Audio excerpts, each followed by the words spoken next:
हमारी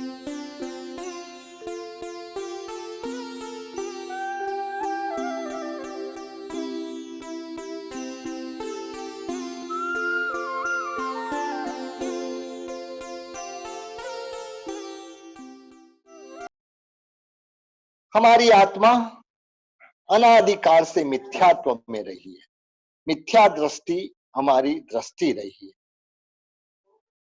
सम्यक दृष्टि में आने के लिए कल हम धनपाल कवि के दृष्टांत से देख रहे हैं कि हमारी आत्मा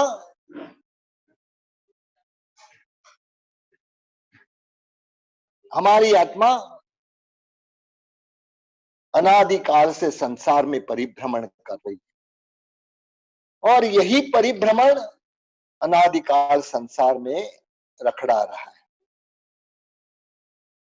धनपाल कवि के दृष्टांत से कल हमने देखा कि धनपाल कवि जब अपना भाई दीक्षा ले लेता है, बहुत ही क्रोध आता है और उसके द्वारा राजा के द्वारा हुक्म कराता है कि कोई भी साधु धारा नगरी में प्रवेश नहीं करना और जो भी है यहां से चले जाना।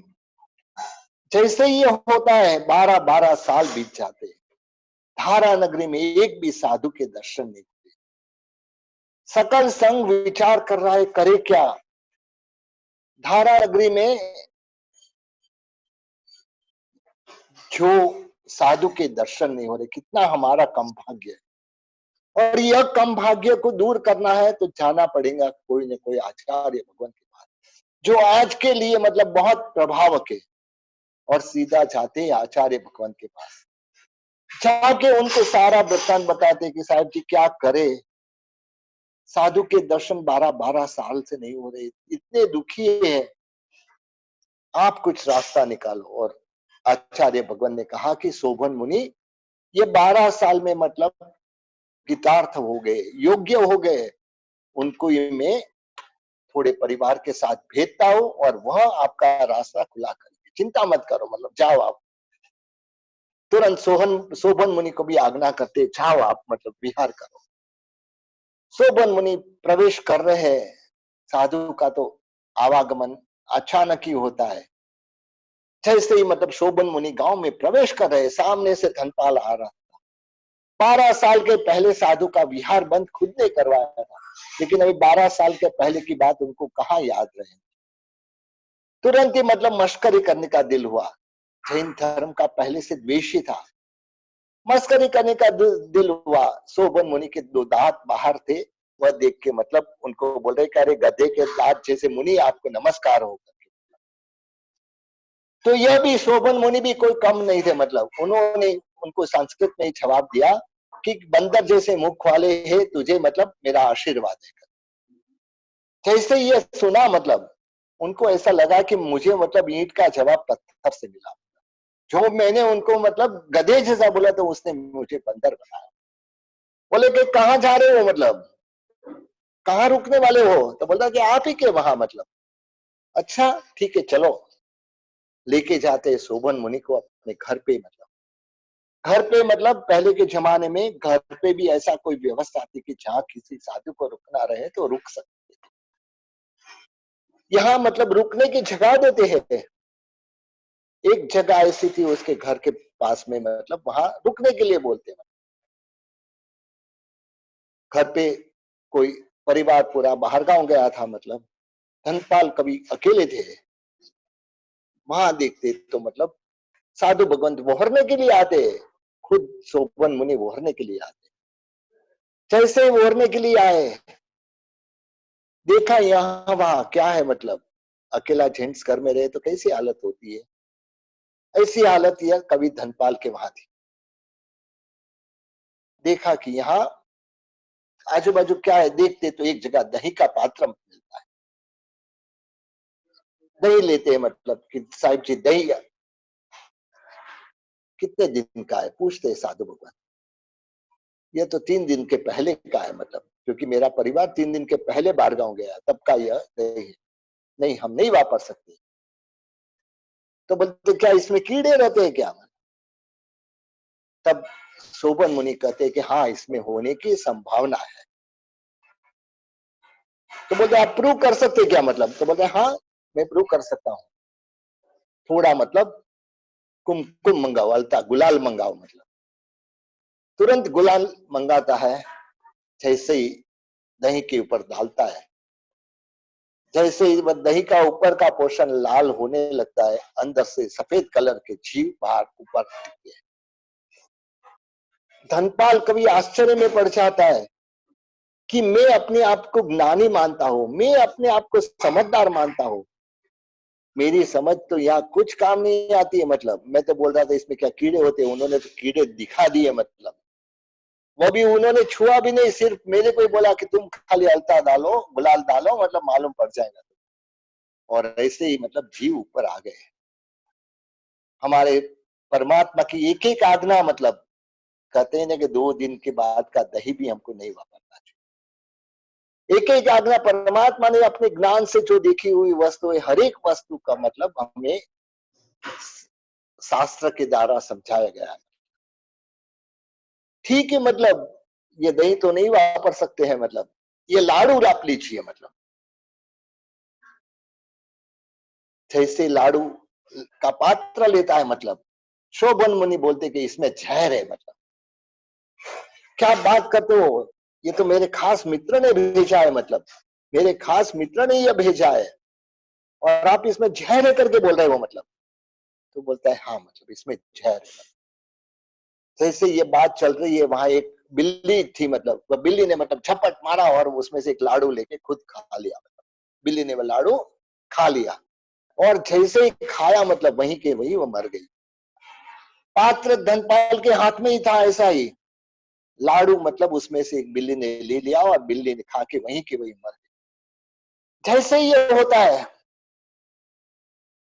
धनपाल तो देखते ही मतलब एकदम शॉक हो जाता है कि मतलब क्या बात है, मतलब यदि यह लाड़ू मैंने खाए होते तो मेरा क्या होता था। मतलब मन में मन ही मन साधु का उपकार मानने लगता है कि आपका उपकार, मतलब आपने मुझे मेरी जान बचाई। मतलब ठीक है, मतलब ऐसे लगता है कि उसको ये साधु में कुछ है। मतलब क्योंकि जो दोनों चीज मेरे ज्ञान में नहीं थी। मतलब ये साधु ने मतलब इसमें जहर करके कैसे जाना। मतलब तुरंत ही मतलब शोभन मुनि के पास गोचरी, तो वहां से बाहर से कहीं लेके आए। मतलब अपना वापरने का गोचरी वापर लिया। धनपाल कभी मतलब आता है शोभन मुनि के पास, आपका ज्ञान, सही में आपका ज्ञान को मैं मतलब नमस्कार करता हूं कि आपके पास इतना सूक्ष्म ज्ञान है। मतलब तब उन्होंने कहा कि जो परमात्मा का तत्व है, मतलब वही इतना सूक्ष्म है कि यदि तत्व को समझोगे तो बाकी सब तुम्हारे लिए मतलब गौण हो जाएगा। भगवान का जो धर्म है, भगवान के ने बताए वो जो तत्व है, इतना बस समझ लो तो तुम्हारा कल्याण हो जाएगा। दूसरे दिन वापस आते, मतलब पूछते पंडित जी तत्व क्या है। मतलब तत्व क्या है, यानी वह मतलब अपना धर्म में जो मानता था, राजपुरोहित था, अपना धर्म में जो मानता था कि पृथ्वी, पानी, अग्नि, हवा, यह सब का मिश्रण होता है, तब कोई ना कोई तत्व पैदा होता है। तब ये बोलते हैं मतलब तुम ये पांचों का मिश्रण करके जीव बना के दिखाओ। मतलब तुम यदि ऐसे मानते हो कि मैं पृथ्वी, पानी, अग्नि हो, ये सब का मिश्रण से हुआ हो, तो ये पांचों तो तुम्हारे पास हाजिर है। पृथ्वी भी हाजिर है, पानी भी हाजिर है, मतलब हवा भी हाजिर है, मतलब अग्नि भी हाजिर है। इसको मिक्स करके मतलब जीव बना के दिखाओ आप, मतलब कोई ना कोई मनुष्य या कोई पैदा करके दिखाओ। तो बोलते कि ये तो कैसे मुमकिन है। मतलब तो बोलते आप ही मानते हो, आपका धर्म यही मानता है कि मतलब ये पांचों में से पैदा हुए और पांच में विलीन हो जाएंगे। तो ये जब पांच में पैदा हुए तो पैदा करके तो दिखा सकते हो ना। मतलब तब धनपाल को लगता है कि मेरा ज्ञान इनके पास में कुछ नहीं है। मतलब इनके ज्ञान में मतलब पहले से जो जो एक्सपीरियंस हुआ, मतलब सब ज्ञान में मैं उनसे मतलब बहुत उतरती कक्षा में, बहुत उनके वह 100 है तो मैं 0 की कक्षा में हूँ। रोज जाते हैं, मतलब शोभन मुनि के पास जाके तत्व समझने की कोशिश करते हैं। आप बताओ अभी तत्व क्या है। मतलब मुझे आपका सुनने में बहुत आनंद आता है। उन्होंने मतलब यही देव गुरु धर्म रूपी 3 तत्व की बात की, तत्व त्रयी की बात की। देव यानी क्या, मतलब जिसमें मतलब राग द्वेष नहीं हो, वह चाहे ब्रह्मा नाम हो, विष्णु नाम हो, शंकर नाम हो, शिव नाम हो, कृष्ण नाम हो, जो भी नाम हो, अल्लाह नाम हो, जीसस नाम हो, जो भी नाम हो, जिसमें राग द्वेष नहीं है वैसे जीन है, मतलब वही भगवान है। मतलब ऐसी तो मतलब बात उन्होंने सुन, वह तो मान रहा था कि जैन धर्म बहुत संकुचित है, मतलब लेकिन यहाँ तो मतलब उन्होंने बहुत ब्रॉडर माइंड दिखाया कि मतलब जिसमें भी ये गुण हो, जिसमें भी राग द्वेष रहित हो, मतलब वही भगवान है। मतलब तो उसका मतलब कोई भी जिसमें राग द्वेष नहीं है, मतलब वह भगवान हो सकते हैं। मतलब ओहो, बहुत जैन धर्म का तो मैं आज तक जैन धर्म से नफरत करता था, लेकिन आज मुझे ऐसा लग रहा है कि जैन धर्म जैसा कोई नहीं है। धीरे धीरे करके गुरु तत्व के बारे में समझते, गुरु यानी क्या, मतलब जो कंचन कामिनी के त्यागी हो, मतलब जो अपने महाव्रतों का पालन करने वाले हो, जो 5 समिति और 3 गुप्ती का पालन करने वाले हो,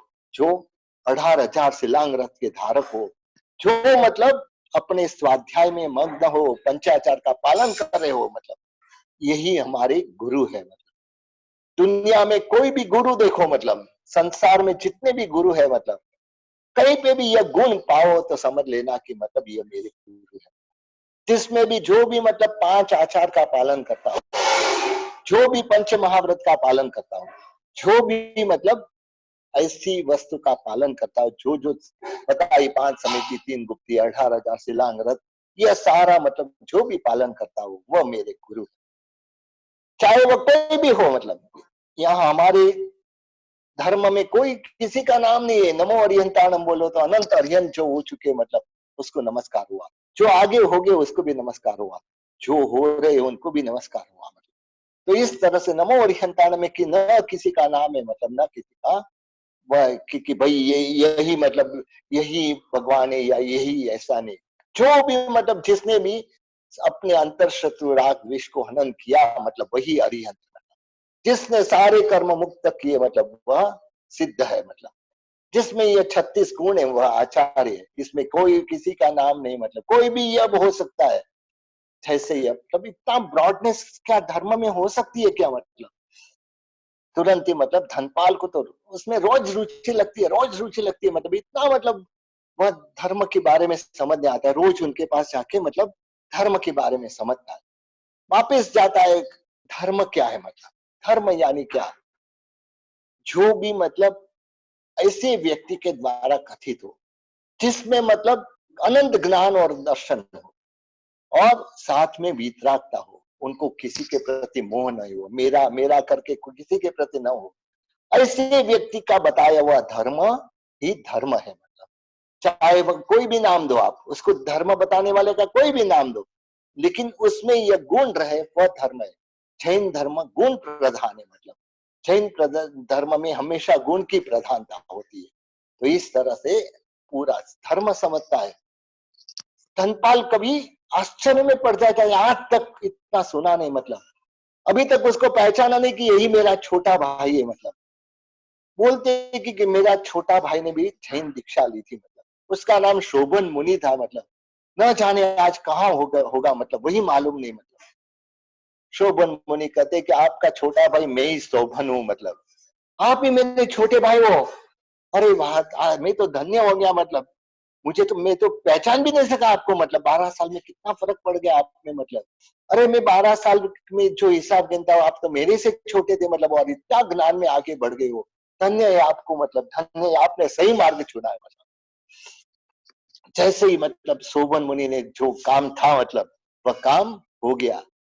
धारा नगरी में विहार साधु साध्वी के चालू हो गया। शोभन मुनि अपना काम हो गया, वहां से बोलते बस एक ही मतलब ये धर्म को छोड़ना नहीं। मतलब अब ये धर्म को मतलब देव गुरु और धर्म की ये जो तत्व त्रयी है, मतलब ये तत्व त्रयी और रत्न त्रयी की आराधना करना, ज्ञान दर्शन चारित्र की आराधना करके अपने आप को मुक्त करने की भावना रखना, बस यही करो। मतलब और कुछ नहीं करना है। मैं तो यहाँ से जा रहा हूँ, तुम यह मतलब जिंदगी भर ये धर्म को फॉलो करो। धनपाल कवि तो जैसे मतलब उसके पास अमृत का घड़ा आ गया हो, ऐसे मतलब आनंद आता है और रोज परमात्मा की भक्ति करता है, गुरु की वंदन करता है, धर्म सुनने की भावना रखता है। ऐसे मतलब कई दिन गुजर जाते हैं। यहाँ धनपाल कवि के कोई ईर्ष्यालु लोग ने मतलब राजा को कहा कि मतलब राजन, आपका यह कवि आपके महादेव को नमस्कार नहीं करता, आपके महादेव की पूजा नहीं करता है। मतलब क्या बात है, मतलब मेरे महादेव की पूजा नहीं करता है मेरा कवि, मतलब ठीक है देखता हूँ, कल उसको पूजा करने के लिए भेजता हूँ। मतलब दूसरे दिन एक थाल तैयार कर आता है, मतलब और धनपाल को जाके बोलता है, धनपाल ले यह थाल और जाके महादेव की पूजा करके आओ। महादेव की पूजा करने के लिए निकलता है, पीछे 2 सीआईडी को लगा दिए, मतलब राजा ने, कहा जा रहा है बरोबर देखना। मतलब जैसे ही मतलब जा रहा है, मतलब पीछे सीआईडी है, मतलब पहले गए महादेव के मंदिर में, वहां जाके मतलब थोड़ी देर में बाहर आ गए, मतलब आगे गए तो राम और सीता के मंदिर में गए, मतलब वहां से भी मतलब एक अपना खेस डाल के मतलब बाहर आ गए, और आगे गए मतलब वहां हनुमान के मंदिर में जाता है, वहां जाके तुरंत ही मतलब बाहर आ गए। आगे जाते काली माता के मंदिर में जाते हैं, वहां से एकदम फट देते बाहर आ गए, मतलब और उससे आगे जाके वितराग परमात्मा के वहां मंदिर में जाते हैं, और वहां अष्ट प्रकारी पूजा व्यवस्थित करके मतलब वापस आते हैं। वापस आए, मतलब राजा को तो उसके पहले सीआईडीओ ने समाचार दे दिया, मतलब इसने मतलब महादेव के मंदिर में पूजा नहीं की, इसने मतलब राम सीता के मंदिर में पूजा नहीं की, इसने मतलब हनुमान के मंदिर में पूजा नहीं की, इसने मतलब काली माता के मंदिर में पूजा नहीं की, इसने मतलब सिर्फ वितराग के वहां पूजा की। मतलब या आपके राजा पूछते हैं, मतलब तूने मतलब यह किया, मतलब पूजा कर ली क्या, मतलब महादेव की? तो बोले हाँ मैंने महादेव की पूजा की। तब राजा बोले झूठ बोल रहे हो क्या, मतलब तूने महादेव की पूजा की नहीं है? मतलब मैंने महादेव की ही पूजा की है। मतलब तो बोला क्या बात है, तुम तो महादेव के मंदिर से मतलब ऐसे ही बाहर निकल गए हो। मतलब तो बोलता हाँ मैं महादेव के मंदिर में गया, मतलब वहां शिवलिंग था, मतलब मैं जो हार लेके गया था मैं कहाँ पहना हूँ, गला ही नहीं है तो मैं हार किसको पहना हूँ? मतलब इस तरह से मतलब मैं क्या करूं, मतलब उसके लिए वापस आ गया। ठीक है, उसके बाद कहाँ गए, मतलब उसके बाद में राम सीता के मंदिर में गया। कहते कि मतलब जहां स्त्री और पुरुष एकांत में हो वहां हमको नहीं रहना चाहिए। तो वहां देखा तो मंदिर में और कोई था नहीं, राम और सीता दोनों थे। मतलब इसके लिए मैंने बाहर एक अपना खेस है, मतलब उसका पर्दा करके मैं तुरंत ही बाहर आ। ठीक है, आगे क्या हुआ, मतलब आके हनुमान के मंदिर में क्या तकलीफ हुई? अरे हनुमान के हाथ में गदा देख के मैं तो डर गया, मतलब और सीधा बाहर आ गया। काली माता के मंदिर में गया, वहां तो उनके मतलब नेत्र इतने लाल नेत्र, और उनके हाथ में मतलब ये जो सब देखा, मतलब उससे डर के मैं बाहर आ गया।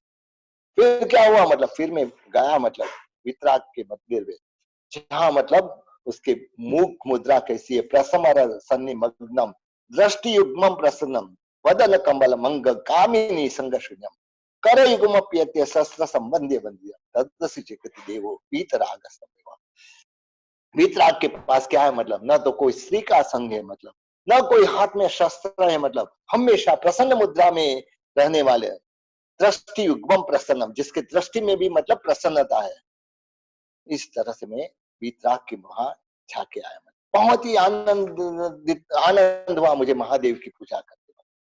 राजा समझ गया कि मतलब इसने मतलब बहुत सारी वस्तु मुझे बता दी। मतलब ठीक है, मतलब धीरे धीरे करके मतलब वितराग के प्रति इतना अनुराग बढ़ते गया। मतलब खुद कविता मतलब एक ग्रंथ लिख रहा है, मतलब ऋषभ चरित्र नामक ग्रंथ लिख रहा है।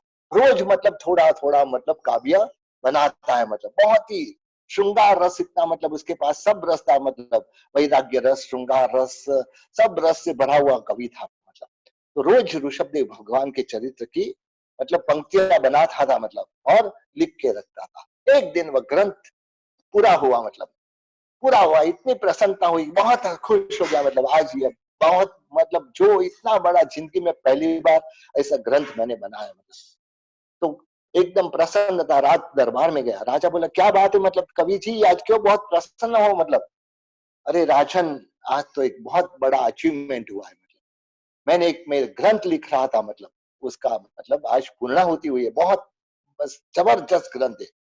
राजा भी मतलब काव्य का भक्त था। मतलब वो बोला कि ठीक है कल से मतलब मुझे ये ग्रंथ सुनाओ। मतलब ठीक है चालू कर दे। राजा भी मतलब बहुमान था, मतलब उसको भी, तो वह सुनना चालू करता है, टाइम टू टाइम अपने उसमें आ जाता है। राजा भी मतलब बैठ के मतलब ग्रंथ सुनता है। मतलब ग्रंथ सुनता है, मतलब रोज ग्रंथ सुनता है, रोज बहुत अच्छा चाहिए। तो काव्य कला, मतलब धनपाल कवि के पास तो काव्य कला जबरदस्त थी, इतनी अच्छी, मतलब काव्य कला से मतलब पूरा ग्रंथ को सुनाता है, मतलब पूरा ग्रंथ को सुनता है। मतलब कभी राजा भोज, मतलब धनपाल कवि को कहते, राजन राजन एक बात, राजा बोल रहे कि एक बात मेरी, तुझे जो मांग मांग, जो मांग वो देने के लिए तैयार हूं, मतलब लेकिन इसमें थोड़ा चेंजेस करना है। मतलब तो बोलता है क्या चेंज करूं करके, मतलब तो बोलता है देखो, जहां पे आदिनाथ भगवान का नाम है वहां मेरे महादेव का नाम था।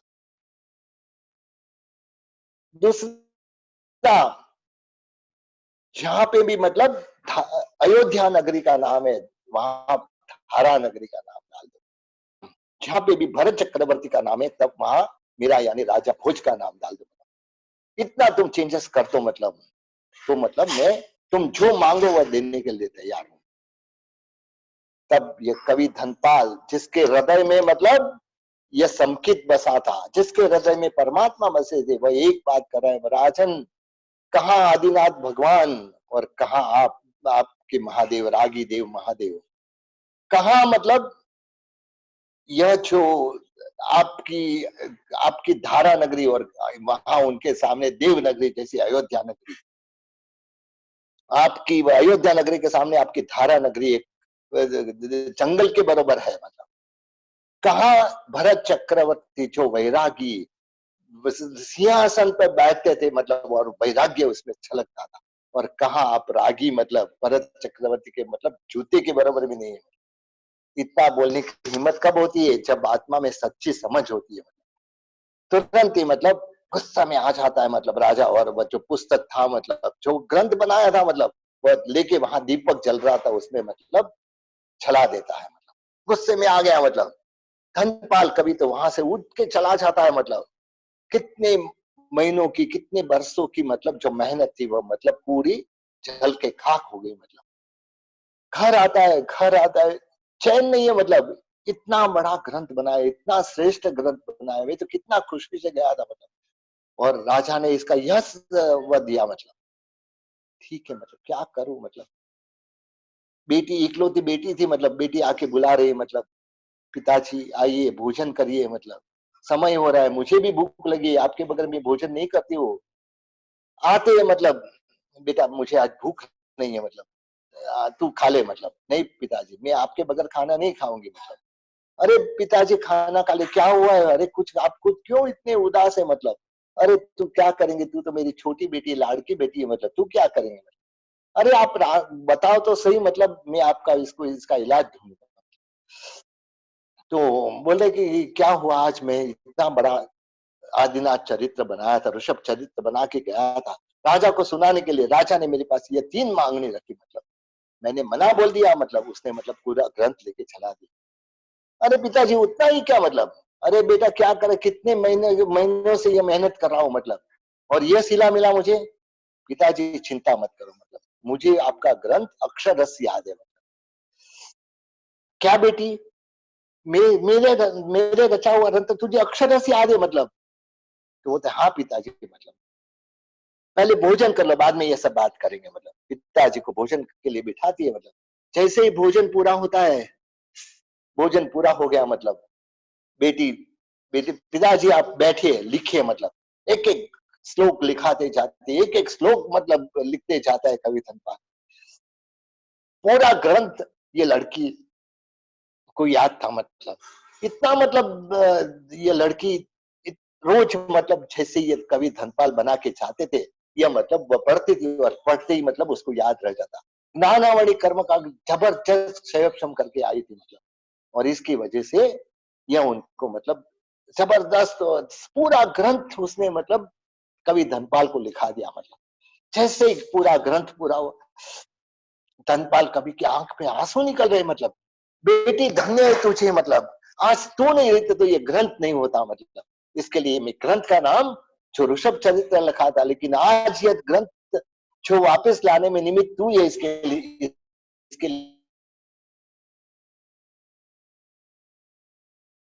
ये ग्रंथ का नाम है तिलक का, मतलब इसका नाम तिलक है। तो इस तरह से समखित की कई सारी बातें हुई। मतलब हमारे में जो रहा हुआ मिथ्यात्व है, मतलब यह मिथ्यात्व दूर करने का मतलब श्रेष्ठ उपाय यही है कि ऐसे महापुरुष की मतलब बातें सुनना और समकित के बारे में, जो समकित के 67 बोल की सच्चाई है, मतलब समकित के जो लक्षण है, समकित के मतलब जो हर वस्तु है, मतलब 67 बोल है, मतलब श्रद्धा है, लिंग है, मतलब ये सारी वस्तु यदि हम समझे तो हमारा जीवन में समकित आने में कोई देर नहीं लगेगी। मतलब तो इस तरह से मतलब जो सबसे पहले मिथ्या दृष्टि के बारे में समझे, दूसरा समकित के बारे में समझे, अब मतलब जा रहे मिश्र दृष्टि की ओर।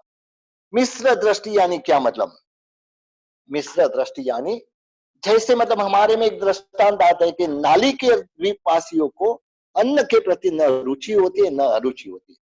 कभी अन्न उन्होंने देखा नहीं है, मतलब अन्न क्या है वो मतलब उनको पता नहीं है, मतलब उसके लिए उनको अन्न के प्रति रुचि भी नहीं होती और अरुचि भी नहीं होती। ऐसे ही मतलब जो मिश्र दृष्टि वाले को न तो संकित के प्रति वह होता है, न तो मतलब मिथ्या के प्रति वह होता है, उनको कोई दोनों में मतलब वह कनेक्शन नहीं रहता है। मतलब धर्म में श्रद्धा भी नहीं होती और धर्म में अश्रद्धा भी नहीं होती।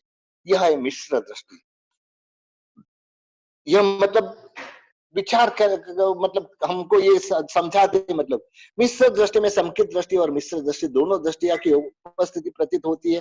जब सम्यक और मिथ्या तो दोनों की अनुपस्थिति क्यों हो गई? मतलब ये दोनों के मतलब ऐसे मिश्र यानी क्या? मतलब हमारे दिमाग से मिश्र यानी कि दोनों का मिक्स, यानी समकित और मिथ्यात्व दोनों का मिक्स यानी मिश्र दृष्टि। नहीं, ऐसा नहीं है। मतलब कि जिस प्रकार मतलब कहते हैं ना कि जिस प्रकार जहां प्रकाश रहता है वहां अंधकार नहीं हो सकता।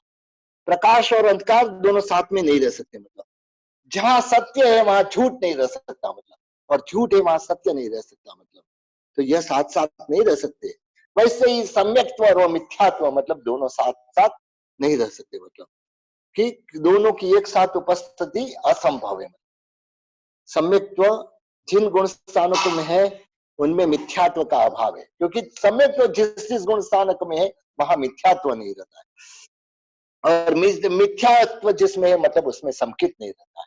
तो मिश्र दृष्टि का अर्थ यही होता है कि दोनों की उपस्थिति नहीं है, समकित की भी उपस्थिति नहीं है और मिथ्यात्व की उपस्थिति नहीं है, मतलब बल्कि दोनों का अभाव है। मतलब यानी दोनों चीज नहीं है, समकित भी नहीं है, मिथ्यात्व भी नहीं है। मतलब तो इस तरह से यह मिथ्या मिश्र दृष्टि की बात हुई।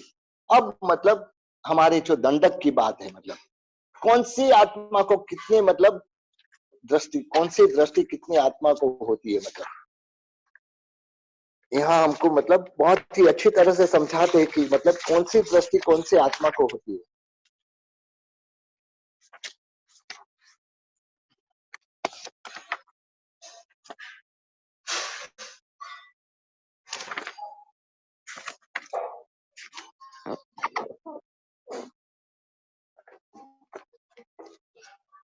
पृथ्वी काय, अपकाय और वनस्पति काय के जीव को दृष्टि के संदर्भ में थोड़ा मतांतर है। पृथ्वी काय, अपकाय और वनस्पति काय के जीव के दृष्टि में मतलब थोड़ा मतांतर है। मतलब सिद्धांत के मत से मतलब इसमें केवल मिथ्या दृष्टि होती है। मतलब लेकिन कर्म ग्रंथ के मत से उनमें मिथ्या और सम्यक दृष्टि दोनों होती है। इसका कारण भी हमें समझाते, मतलब कि पहले दूसरे वैमानिक देवलोक तक के देव, यानी पहले दूसरे वैमानिक देव यानी सौधर्म और ईशान देवलोक तक के देव, नीचे से लगा के ऊपर तक के देव, मतलब जब शाश्वतन गुण स्थानक लेकर बादर लब्धि पर्याप्ता पृथ्वी अब प्रत्येक वनस्पति में उत्पन्न होता है। मतलब वह जो देव है, मतलब वह शाश्वतन गुण स्थानक लेकर बादर लब्धि पर्याप्ता, बादर और लब्धि पर्याप्ता, ऐसे यह पृथ्वी काय, अपकाय या प्रत्येक वनस्पति काय में उत्पन्न होता है।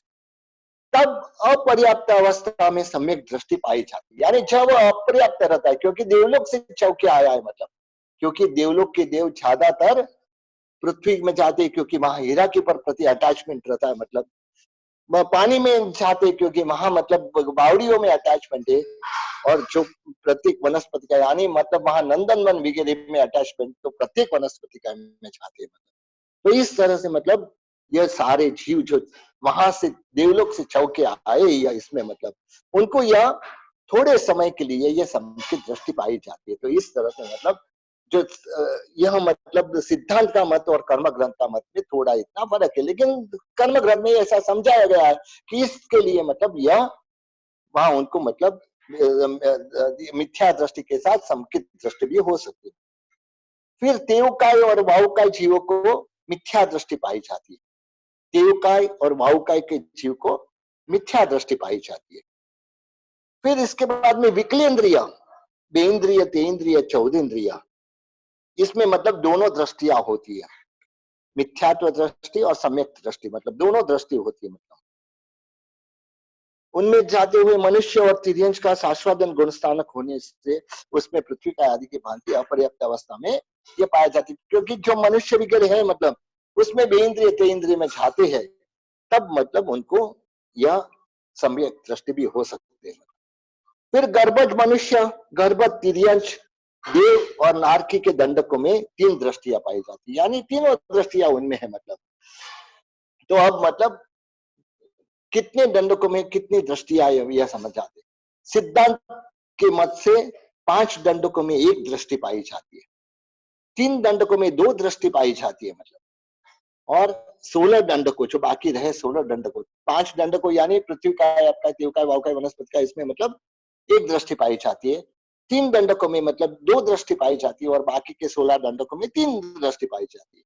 जबकि कर्म ग्रंथ के मत के अनुसार 2 दंडक में एक दृष्टि पाई जाती है, 6 दंडक में 2 दृष्टि है, 6 यानी 3 पृथ्वी काय, अपकाय और वनस्पति काय, और विकलेंद्रिय 3 या 6 दंडकों में 2 दृष्टि पाई जाती है और बाकी के 16 दंडकों में 3 दृष्टियां पाई जाती है। इस तरह से मतलब यह दृष्टि द्वार यहाँ पूरा होता है। मतलब दृष्टि द्वार के बारे में जो आगे अलग अलग एंगल से समझना है, मतलब यह दृष्टि द्वार को अलग अलग एंगल से हमको समझाते, मतलब गर्भज को कितनी रहती है, स्थावर को कितनी रहती है, मतलब प्रत्येक को कितनी रहती है, यह दृष्टि हम कल आगे इसका बढ़ाएंगे। मतलब इसके साथ आज के क्लास का भी समय पूरा हो रहा है, तो क्लास पूरा करते हैं।